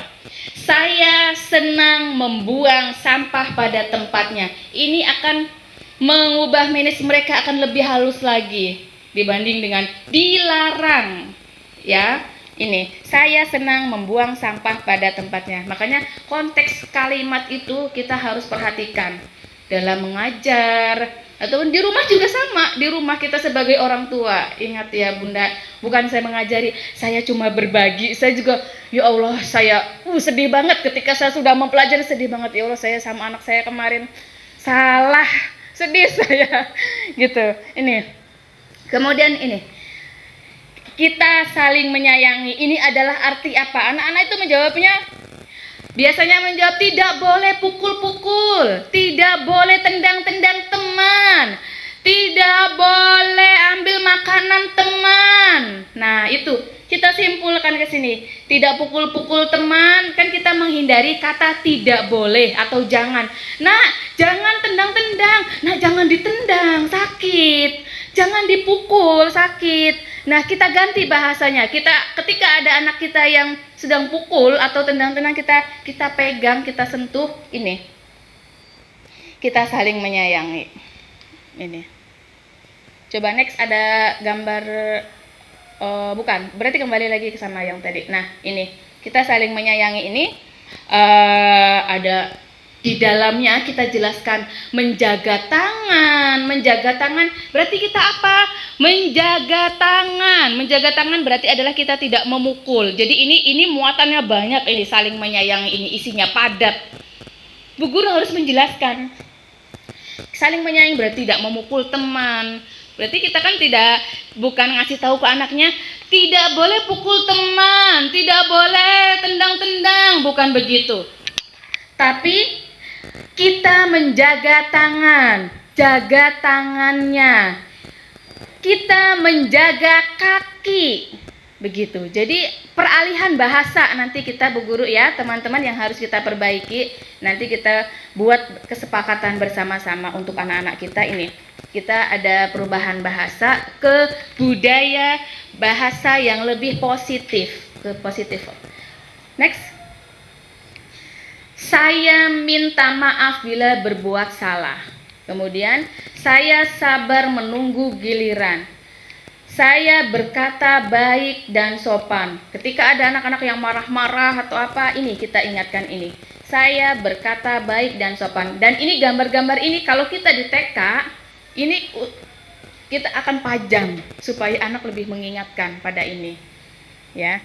Ini yang buat tidak marah-marah, tidak berbohong. Anak-anak TK itu biasanya sering di awal-awal dulu ya membentak temannya. Oh, mana sih gitu. Sering banget itu dulu itu. Apalagi kalau udah yang laki-laki juga itu. Wah, luar biasa. Ini tapi ketika nanti sudah dibangun kesepakatan ini sudah buru-buru mah. Oh, iya, kirain sebentar lagi ya. Kemudian Saya merapihkan mainan dan mengembalikan pada tempatnya. Ini kita bangun budaya positif ini. Kemudian jangan lupa kita di TK, saya bahagia. Ya, anak-anak kita di sekolah harus bahagia. Ini penting sekali, jangan sampai. Makanya kenapa kita tanya ketika anak-anak kita mencium tangan salim sapa itu, assalamualaikum. Mana senyumnya ini? Karena tujuannya adalah saya bahagia. Anak-anak harus bahagia ini di sini. Next. Nah, ini contoh keyakinan kelas kelompok B2. Ini sebenarnya semua kelas sebenarnya sudah punya, Bun, bukan hanya B2 saja. Kebetulan ketika ada materi ini, oh ya, alhamdulillah ternyata kita mah sudah menjalankan, cuma beda nama saja gitu. Nah, sekarang namanya diganti dengan keyakinan kelas ini. Sudah diganti, ini bahagia, sabar. Ini sudah masih banyak lagi belum tercantum. Next. Nah, apa bedanya hukuman, konsekuensi, dan restitusi? Hukuman bersifat tidak terencana, satu arah. Hanya dari pihak guru saja yang memberikan terhadap murid tanpa ada kesepakatan. Hukuman biasanya fisik. Hukuman itu cenderung menyakit, membuat murid sakit hati, itu namanya hukuman. Ya, next. Konsekuensi sifatnya sudah terencana, diketahui dan disepakati oleh guru dan murid. Restitusi ini yang paling penting, ini poin kita ini yang sangat penting buat kita ini. Restitusi merupakan proses menciptakan kondisi bagi murid untuk memperbaiki kesalahan mereka sehingga mereka bisa kembali pada kelompoknya dengan karakter yang lebih kuat, bukan ke hukuman atau ke konsekuensi. Next. Nah, ini restitusi, lanjut. Apa itu restitusi? Tadi ya, proses menciptakan murid untuk memperbaiki kesalahan mereka dan kembali kepada kelompoknya pada karakter yang lebih kuat. Silakan, next. Nah, ini segitiga restitusi.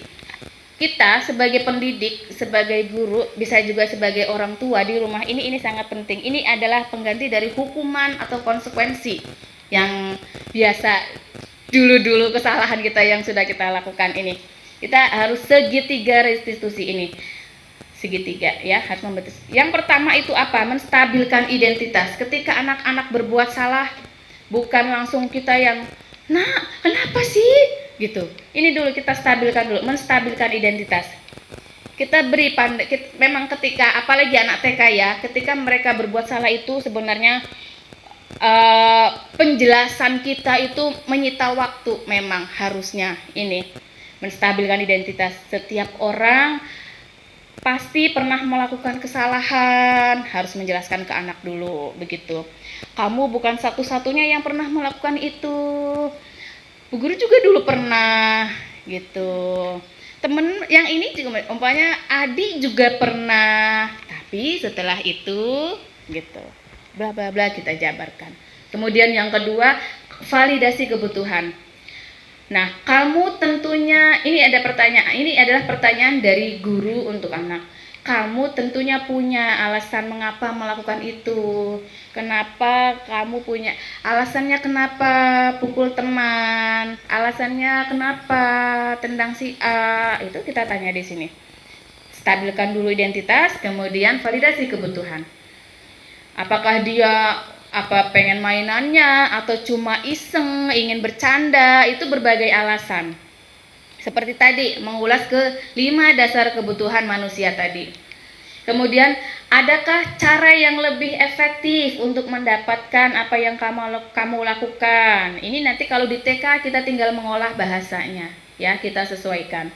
Kemudian yang ketiga, nah, setelah menanyakan alasannya, kenapa kita sudah kuatkan lagi dengan ini, kita di akhir memberikan menanyakan keyakinan. Nilai-nilai apa yang telah kita sepakati? Kamu ingin menjadi orang seperti apa? Nah, seperti tadi umpamanya, tadi kita di kelas sudah menyepakati ini, nilai-nilai apa yang telah kita sepakati. Ada saling menyayangi. Ketika anak-anak pukul teman, kita ingatkan nanti di terakhir ini. Ingat tidak kesepakatan kita, keyakinan kita di dalam kelas? Pasti akan menjawab. Ketika yang pukul, kalau menjaga tangannya berarti harus apa? menyayangi teman. Pasti anak akan jawab begitu. Ya, ini di sini. Nanti nilai-nilai keyakinannya akan tumbuh. Disitulah dia, oh iya ya, gitu. Jadi tidak ada yang namanya menghukum atau memberi yang contoh-contoh kata-kata yang memang katanya mah biasa tapi menusuk ke hati. Itu yang luar biasa, itu yang sangat dikhawatirkan, yang harus kita jaga. Next. Nah, menstabilkan identitas tadi, guru meyakinkan anak dengan kalimat seperti ini. Berbuat salah itu tidak apa-apa, Nak.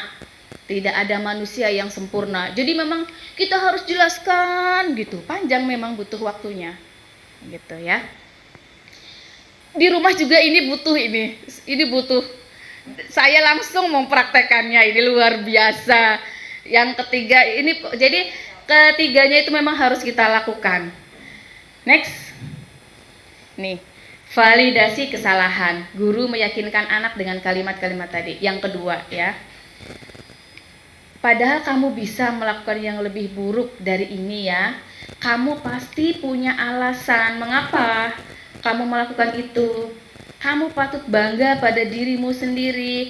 Jadi di sisi lain menanyakan, memberi penguatan juga ini. Kita juga harus memberi penguatan ke dia. Jadi bukan hanya menyalahkan saja. Bukan. Gitu. Lanjut yang ketiga, next. Menanyakan keyakinan tadi. Ketika setelah berbuat salah ini, guru meyakinkan anak dengan kalimat-kalimat ini. Apa yang kita percaya sebagai kelas atau keluarga? Apa nilai-nilai umum kita yang telah kita sepakati tadi? Dan kemarin itu sudah saya laksanakan juga di kelas, sudah dipraktekkan. Memang waktunya, memang yang durasinya memang cukup. Memang kita harus punya banyak waktu ya, gitu. Next. Nah ini. Contoh segitiga restitusi kemarin yang sudah dilakukan, dinyalain Mbak. Nih Anissa, tadi Afa ke Bu Fitri.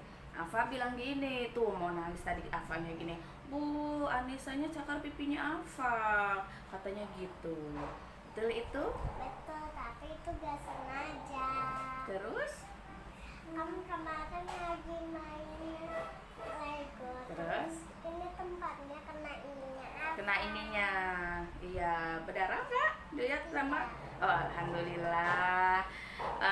Berarti Anissanya nggak sengaja, bukan karena Anissanya pengen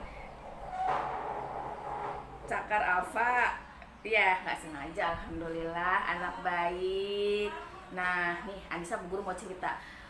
Teman-teman juga yang lain pernah melakukan tidak sengaja seperti itu, tapi terus minta maaf sama teman-temannya gitu, terus bilang minta maaf juga sama Bu Guru. Teman-teman itu pernah juga tidak sengaja kayak Anissa melakukan seperti itu ya. Nah gini, Bu Fitri tahu Anissa anak hebat, anak pinter, anak cantik, anak manis. Bu Guru tidak marah ya. Bu Guru tanya seperti ini ya. Bu Guru cuma ingin tahu saja kenapa Anissanya melakukan seperti itu. Tapi alhamdulillah karena tidak sengaja. Alhamdulillah, Masya Allah. Nah, sekarang Bu Guru tanya sama Anissa. Coba lihat ke Bu Fitri ke sini. Sasfa pernah ganggu Anissa tidak? Tidak, alhamdulillah. Berarti Afa anak baik juga kan? Iya, Sasfa anak baik, Anissa anak baik. Nah, alhamdulillah anak ibu guru pintar semua. Nah, kita itu kalau sama teman itu kan kita harus bisa menjaga tangan. Masya Allah, hebat. Itu hafal hadisnya, hebat. Kita harus menjaga tangan. Tangannya bukan untuk pukul-pukul, bukan untuk usil, bukan untuk cubit-cubit. Nah, oke. Coba Bu Fitri mau tanya keyakinan di kelas kita. Masih ingat tidak? Hayo, coba lihat Bu Fitri sini. Tidak pukul-pukul. Pukul siapa? Apa? Iya, tidak pukul Afa berarti tidak pukul teman. Terus Tidak boleh ngambil makanan orang. iya, tidak mengambil makanannya teman. Lalu satu lagi, saling menyayangi. Jadi Anissa harus menyayangi sama teman ya. Oke, baik. Coba sekarang Bu Fitri mau tanya. Berarti kan Afanya tadi nangis. Kata Afanya dicakar sama Anissa padahal tidak sengaja. Sekarang apa yang harus dilakukan sama Anissa ke Saswa? Minta maaf. Sama kalau main berarti harus bagaimana kalau sama teman? Apa? Sama-sama atau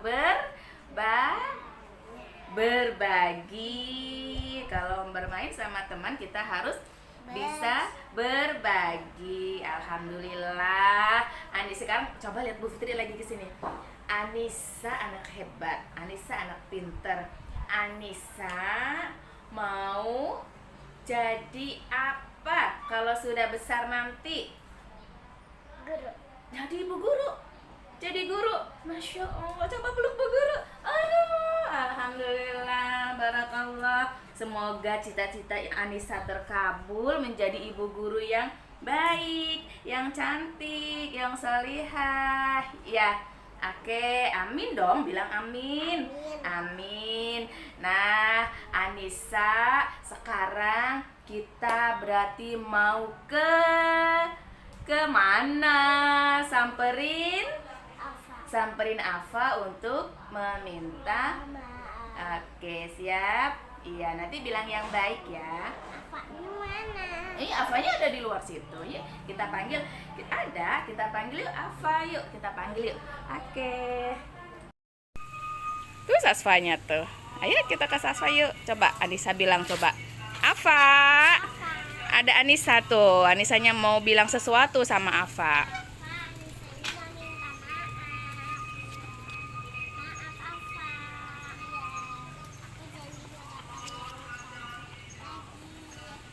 Alhamdulillah, Masya Allah, berpelukan, saling menyayangi sama. Iya, Alhamdulillah. Afa, sudah ya, Anissanya sudah minta maaf ya. Berteman lagi ya. Alhamdulillah, Masya Allah. Alhamdulillah, luar biasa. Allahu Akbar. Mana Bu Guru, Ibu, ada yang ditanyakan. Itu tadi luar biasa. Sampai saya, ya Allah, ini makanya di samping capek-capeknya saya bahagia. Saya capeknya tidak mengeluh. Ini ilmunya luar biasa. Di samping buat saya sebagai guru, tapi juga buat saya sebagai orang tua di rumah, gitu banyak terkoreksi sekali di sini. Gimana? Saya mohon ada review, umpamanya coba pengalaman dari ibu guru atau ibu di rumah atau seperti apa, atau tanggapi. Silakan. Silakan.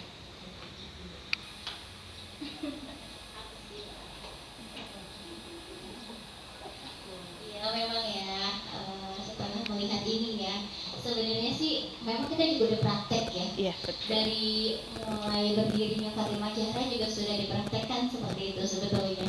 Nah, kebetulan itu materinya tuh di sini. Karena biasanya sih kita praktek aja, memang sudah terbiasanya seperti itu. Nah, begitu Bu Fitri menerangkan materinya, oh ternyata materinya yang ini ya.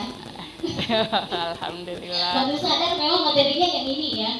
Karena selama ini kan kita memang ya sudah biasa seperti itu gitu, mempraktekkannya seperti itu gitu. Jadi memang karena tadi itu ada 5 itu ya. Nah, 5 itu memang kemarin juga kita sudah di kelas pun sama. Kemarin juga kita bikin perjanjian. Mungkin bahasanya saya perjanjian ya, karena tadi lupa bahasanya apa. Berarti nanti kita kan sudah tahu, nanti kita rubah menjadi keyakinan kelas. Keyakinan kelas. Memang kemarin juga sudah dipraktekkan gitu. Terus alhamdulillahnya memang ketika kita sudah mempraktikkan itu, keyakinan kelas itu memang ada banyak hal positifnya gitu. Alhamdulillah sudah berjalan. Ya, terima kasih. Silakan Ibu. Barangkali ada yang mau berbicara, atau bertanya, monggo silakan. Ibu wali murid atau Ibu Bu Guru, Bunda, atau silakan ya, silakan. Nanti kita pecahkan bersama-sama. Pertanyaan aja Bu Fitri. Bagaimana cara untuk menumbuhkan motivasi Intrinsik. Intrinsik, iya anak-anak. Terima kasih. Iya, bagaimana teman-teman? Ada pertanyaan dari Bunda Arsi. Bagaimana cara menanamkan motivasi intrinsik? Ada yang mau bantu jawab? Silahkan, Bu. Yang kuliah. Ayo bantu jawab. Ini yang kuliah ada 2, Bun. Bu Alfa dan Bu Alfi.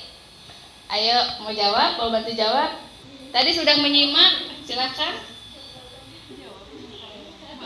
Menyimak dari tadi sudah ada materinya, silahkan.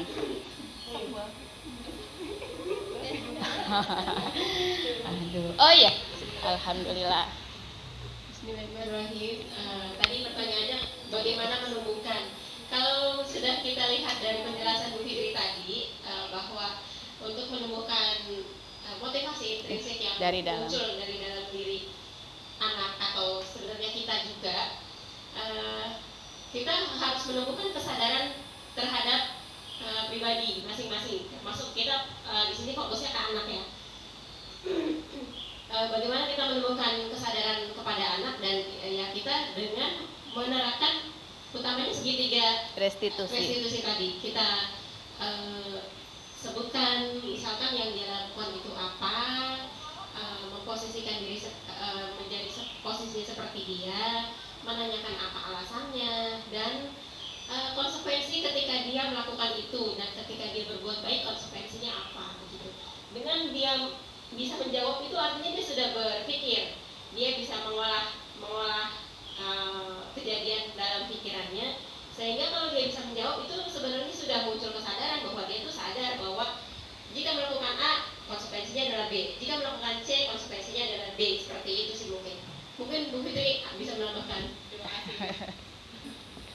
Terima kasih Bunda Arsen, luar biasa ya, hebat. Beri tepuk tangan untuk Bunda Arsi dan Bunda Arsen, biar hebat. Wah, gimana Mah? Masuk ya? Sepertinya sih gimana Mah? Masuk tidak? Iya. Ya, itu tadi ya betul apa yang disampaikan Bunda Arsi, menanamkan kesadaran. Kemudian tadi kita harus membiasakan tadi. Gimana cara menanamkan kesadarannya? Kita membiasakan tadi yang budaya positif yang tadi sudah coba Mbak di budaya positif ke atas. Budaya positif tadi pembiasaannya, kira-kira apa yang kita sebagai guru atau orang tua punya target nih, anak saya mau saya arahkan begini gitu. Kita punya target dan tujuan. Anak kita ini mau bagaimana nih, mau kita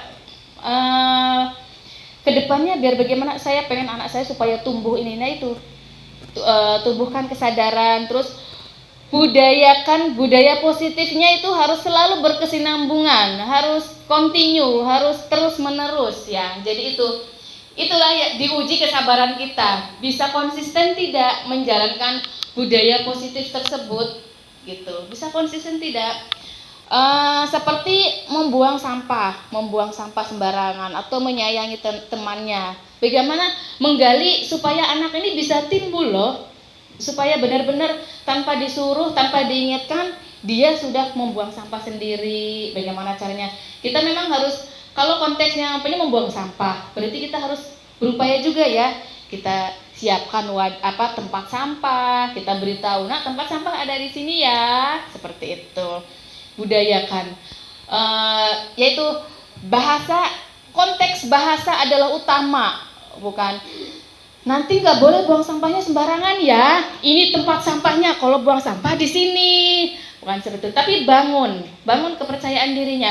Nah, kalau rumah kita bersih, rapi, kan enak dipandang. Nah, kita biasakan. Jadi terus diikuti juga dengan contoh dari orang tua. Kita buang sampahnya di sini.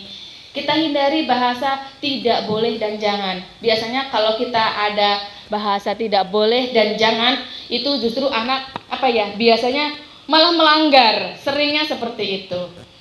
Anak-anak di sekolah, bila guru gini, contoh dulu sebelum kita mengenal bahasa seperti ini, tidak boleh pukul-pukul, kan sakit. Coba kamu dipukul gitu. Biasa kadang kalau guru udah keceplosan, capek tuh mungkin secara tidak sadar sebenarnya mungkin tidak bermaksud berbicara seperti itu, tapi tidak sadar gitu. Ya itu langsung. Kalau saya biasa gini, langsung melakukan pendekatan, dekat, jaga tangan. Yuk menjaga tangan, dijaga tangannya gitu. Kita beritahu, kita arahan, kita beri pengembangan bahasa, pengetahuan yang lain. Itu yang akan tergali nanti dari dalam motivasi dari dirinya. Oh iya, jadi kalau nanti bahasa cuma jangan atau tidak boleh, itu nanti akan dilakukan lagi tanpa ada penjelasan embel-embel lain gitu. Makanya di budaya positif ini kita ada peralihan dari bahasa yang biasa yang biasa kita dengar seperti itu, kita alih ke bahasa yang lebih positif. Itu tadi, saling menyayangi teman, saya senang merapihkan mainan sendiri gitu, saya senang menolong teman. Itu kadang ini, contoh ada yang jatuh di kelas atau apa, kadang tidak perlu kita panggil namanya, ayo dibantu, ditolongin, jatuh, tidak. Gini, waktu itu saya lakukan, ya Allah, ayo sayangi teman, kita saling menyayangi sama teman, kita bisa menolong ya. Udah, mereka langsung. Jadi tidak kita suruh, itu dibantu lagi jatuh. Umpamanya kita jaraknya jauh gitu ya. Kadang lari juga kita sudah membutuhkan waktu gitu. Anak-anak sudah kita jaga, sudah namanya kalau bahaya meskipun sudah kita ikutin, lah baru anaknya di samping gitu, udah pluk aja gitu. Itu yang kejadian. Kadang mohon maaf, kadang alhamdulillah bila orang tuanya yang mengerti. Kadang kan, bu gurunya gimana sih, waduh itu dia. itu bebannya guru mah, dengan anak segitu harus terjaga semua gitu. Nah mungkin itu saja yang bisa saya sampaikan. Mudah-mudahan materi pada hari ini sangat bermanfaat buat ibu guru dan mama, bunda-bunda semua di rumah. Terima kasih banyak atas perhatiannya, supportnya. Mudah-mudahan Allah yang membalas semuanya. Saya mohon maaf atas segala kekurangan. Sekali lagi saya bukan mengajari, saya hanya menyampaikan, ayo kita sharing.